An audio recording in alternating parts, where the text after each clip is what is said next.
Hi there crafters, it's Louise with you today. Thanks for checking out this video. It is actually not a 3 old 3 new, but it is stash busting, and I had pulled this paper for a completely different project and got sort of a little bit inspired and decided I was going to sit down and make a video out of it anyway, even though it doesn't really fit my latest sort of YouTube series.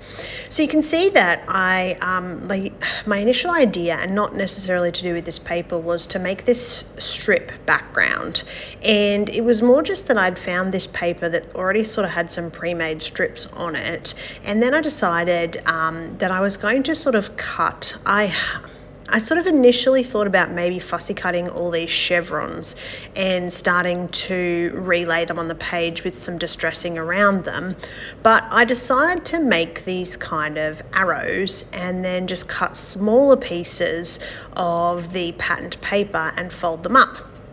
Now, I really like how these little folds look, but definitely didn't like them on the vertical. I much preferred them when I turned them horizontally. And you can see that as this comes together, I am doing different sizes, different lengths. At this point in time, I actually haven't chosen a photo to go with this layout. I'm just letting the elements inspire me. And so that's what this chevron background is all about. And then you can see I've sort of paused my video a little bit for off camera, finished that off, stuck a few bits and pieces down purely just with a little bit of light adhesive because I knew I wanted to stick some florals from this sticker book. So this particular collection is a bit of a stash bust because I've had it there for a little while.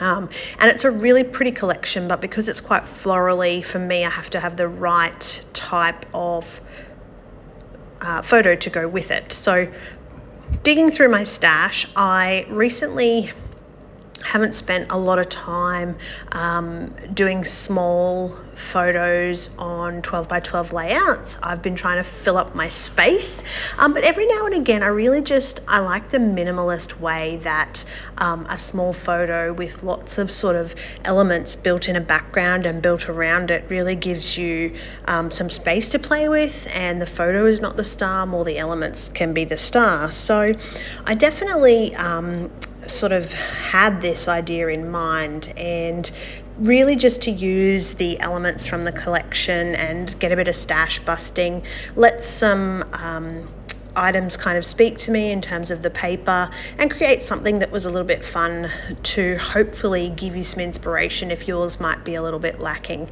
And that's why I share my creations on YouTube, is because it was kind of my go-to place, or even now when my mojo's missing a little bit, you know, I'll spend some time watching other creatives on YouTube.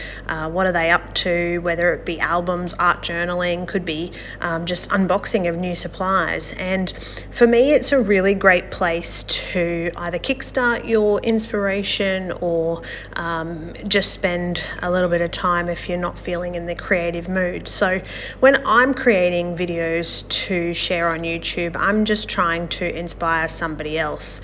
It's a fun way for me to obviously get some projects done.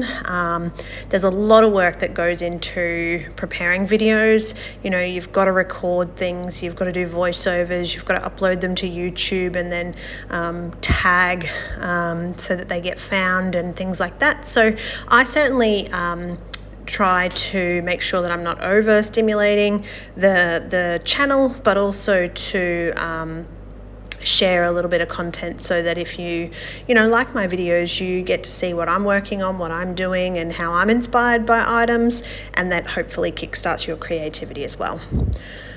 Okay, sorry, I've been waffling a little bit there, but you can see I've just added some pops of florals. I'm building just a really tiny cluster around my photo. I'm also going to mount that up on a little bit of cardstock just to give it some dimension. And it was at this point where I was like, okay, I really like this. I love the texture in the background. I think it's great. It just needed that little something extra. And so I look back through the sticker book and there's a whole heap of these sort of yellow butterflies. And I think that when you have a look at how they sit on the page, they're a perfect little addition. They're another pop of color and they match the photo beautifully. So a great little layout. I really enjoyed this one. I think it was something super fun. I hope that you enjoyed it too. Thank you so much for watching, and I hope you're subscribed.